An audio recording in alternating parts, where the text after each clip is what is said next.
Hey, assalomu alaykum qadrdonlarim. Bugundan boshlab men sizlarga O'zbekistonning eng mashhur, eng issiq, eng fayzli viloyatlaridan biri bo'lgan Surxondaryoni sayohat qilib, sizlar bilan ulashib boraman. Hozir esa sizlar bilan Surxondaryodagi eng mashhur tumanlardan biri bo'lgan Jarqo'rg'on tumaniga borib ko'ramiz. Qani, ketdik bolam. Jarqo'rg'on Surxondaryoning eng fayzli, eng mehmondo'st joylaridan biri.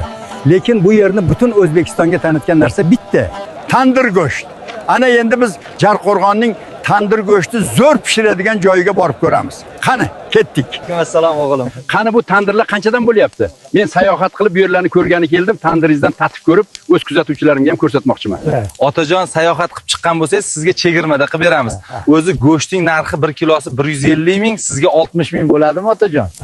Mayli o'g'lim, barakasini bersin. Qani, endi buni yeb ko'ramiz bolam. Voy, qaranglar qadrdonlarim, buning qarsillab turganini, chiroyli ko'rinishini qarang. Bu tandir emas, bu alohida san'at ekan bolam. Oh, buncha shirin.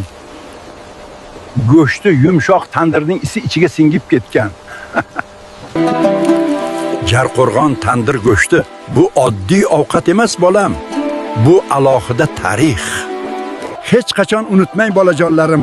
Ey, tandir va go'sht yegan inson doim immuniteti baland, kuchli va sog'lom bo'ladi.